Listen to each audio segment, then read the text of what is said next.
Okay.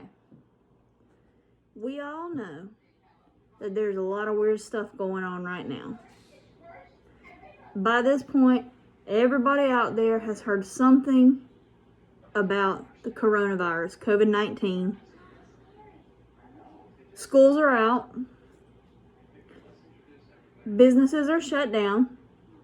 And there's stay-at-home orders in a lot of states, right? But today we're going to talk about how you can really protect yourself, what you should be doing, what you should be doing more of, and the things that don't really make sense to do at this point. With that being said, yes, it's important to clean your surfaces. So things like bleach, Lysol, because the virus can live on surfaces. We'll go over that some more later on in this video. It is important to be washing your hands. It's really important to use your alcohol-based hand rub, but you have to do it properly. So we're also going to talk about that later on in the video too. With that being said, what should we not be doing? Gloves when you're shopping in Walmart do not help. You are cross-contaminating everything you come into contact with. You're touching the items on the shelf, you're putting it in your cart, you're touching the cart, then you're going into your wallet, picking up your credit card, handing it to the cashier with your same gloves on. You contaminated everything that you have inside of your purse or your wallet. You've completely undid everything you were trying to do by wearing gloves. So gloves are not the solution. Also, the CDC is not recommending that you be wearing a mask out in public if you're perfectly healthy. Thank goodness. Yeah, that's 2 masks. So, let's get down to business.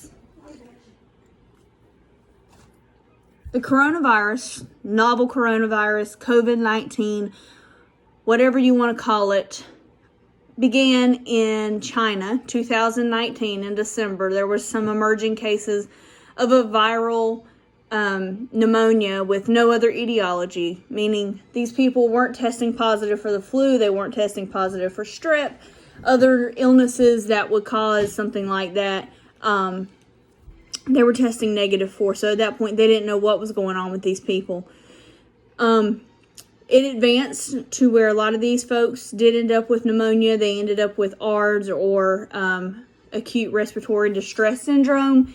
They were ending up on ventilators because their lungs were so badly damaged that they could not oxygenate themselves. They were in respiratory failure. So they were on ventilators, and that was the one thing that they were finding that was helping these people to heal, was to put them on a ventilator. So, yes, it's scary. Today we're going to talk about some ways to protect yourself, and we're going to talk about kind of the concept of immunity and why this virus is spreading like it is among populations. Stay tuned. To understand the spread of this virus and the ways that we can protect ourselves, we have to first understand immunity. Immunity is a process that happens inside of your body, where your body identifies pathogens and then fights to get rid of them and kill them. I'm going to talk about it in terms of jelly beans. There's a term called herd immunity, and that is where a given population has both people that are immune to a certain pathogen and people that are not immune. And the jelly beans are the best way I can think to explain it. So here we go. Okay, so we have green jelly beans. These are our immune population. These people have either gotten a vaccine or they have gotten the illness and recovered. These are our susceptible people. These are folks that don't have any immunity. They are in trouble if something new breaks out, right? And these are our pathogens. These are our germ bugs. Okay? In herd immunity, you may have this many people that are not immune. All of these green guys are immune. So you can kind of put them as a barrier between the rest of the community and any pathogens that come along. These pathogens try to get to our unimmune population, but these immune patients, immune members of the community, protect them. Now, what we have going on right now is nobody in our population has ever been exposed to this virus. This is a novel or a new virus. There's no vaccination against it. There's no widespread immunity to it. So, we may have people that aren't going to be as susceptible in our communities. But what's taking place now is when our pathogens come along, there's no buffer and it's taking over the population. That is herd immunity. Okay. Now that we kind of understand what's going on and why this virus is spreading the way that it is amongst populations, how is this virus spread? How? It is a droplet-borne virus, meaning every time we talk, every time we sneeze, every time we cough, small particles come out of our mouth. Those small particles can go 3 to 5 feet is what I have read, about 3 to 5 feet in the air, and then they drop onto surfaces. When you touch a surface that's contaminated by one of those droplets, you now have it on your hand. When you then take your hand and put it in your eye or your mouth or your nose or whatever, you've now contaminated yourself. The problem with this virus is that it can live for a relatively long time on a solid surface. I'm talking stainless steel, cardboard, clothing, hair. It lives for quite a while on those different surfaces.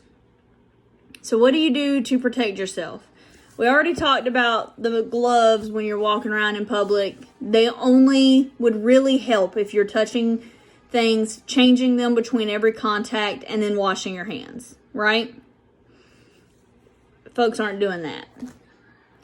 We talked about the masks. People are wearing the mask. Number one, this is a little surgical mask. It's made to protect you from large droplets, like blood splatter or splashing of body fluids, right? This is not a germ-proof barrier. It is paper. This is not going to protect you from the coronavirus. Now, if you are a healthcare professional and you're working around individuals that are known to be infected, this will protect you. Not as great as a N95 respirator, but it's something. Right now, there's a shortage of respirators, so that's our healthcare workers on the front lines are being put at danger because of the lack of personal protective equipment. But with that being said, what do you do at home? I've already said it once, but be cleaning your surfaces.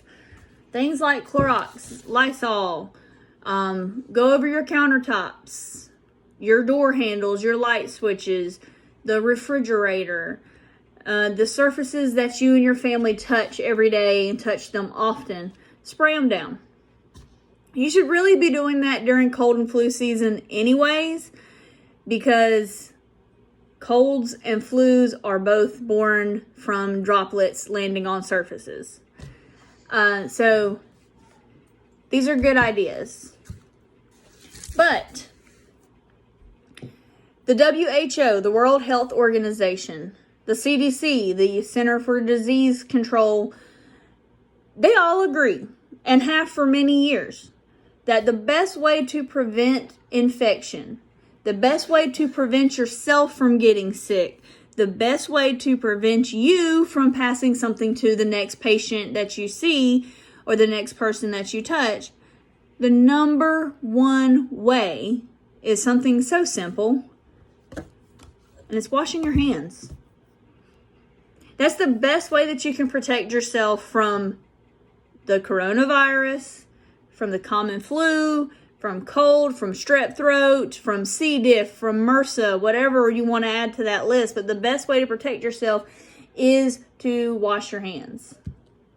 The average person touches their face like 200 and something times an hour. Like, it's ridiculous. And you don't even realize that you're doing it. I've probably done it during the filming of this video without even realizing it. But all of the different holes on your face are direct areas where pathogens can enter your body, your eyes, your nose, your mouth. So the best way is to wash your hands. So, when do you wash your hands? When you pee-pee, right? Yeah. But you should also be washing your hands between every patient contact. You should wash your hands when you leave a room, when you enter a room, when you take gloves off, when you get ready to put gloves on, wash your hands first. You literally cannot overwash your hands. You can't do it. Like, you can't wash your hands more than you should. The proper way to do hand hygiene depends on the situation. If your hands are not visibly soiled, say you've just answered a call light, but the patient just needed you to turn the air up, and you did that, and your hands are not visibly soiled, they're fine. You can use alcohol-based hand rub. And you just want to give yourself a squirt, and you're going to proceed to do your palms between your fingers, the backs of both hands, and around your thumbs. Try to get your nails up your wrists. But the key is to keep rubbing and keep washing until the hand sanitizer is completely dry. And please, for the love of God, do not do this to dry your hands faster. Just let them dry. And that will protect you. Now, say your hands are visibly soiled. You picked up a patient's lunch tray and you got gravy from their potatoes on your hands. I could have said something gross, so we'll go with gravy.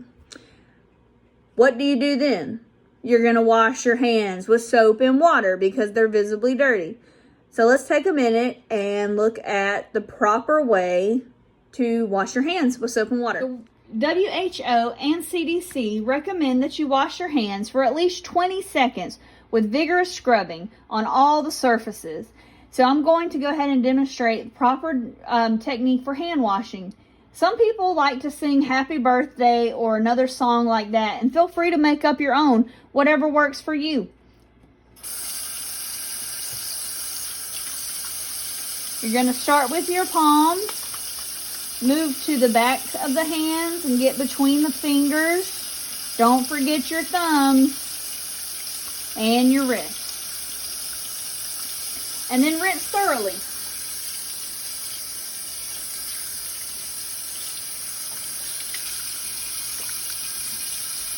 During these uncertain times is to practice social distancing. I'm sure all of you have heard that term at least once in the past few weeks, but what does it really mean? Social distancing is just a fancy way to say, give yourself a little extra personal space. Increase your personal bubble. This virus is droplet borne, and those droplets can travel 4 to 6 feet.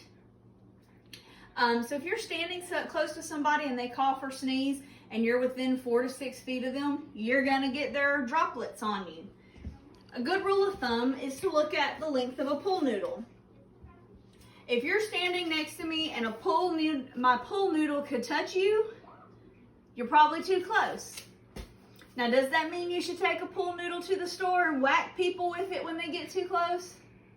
Probably not. But it just gives you a way to be aware of just how much space that means. So again, it's important to remember to protect yourself. Clean those hard surfaces. Clean your hands frequently. Again, you cannot wash your hands enough. There's no such thing as too much hand washing. And number 3, practice social distancing. Give yourself some room. Stop the spread. Stop the curve. Let's all help each other out. Thank you.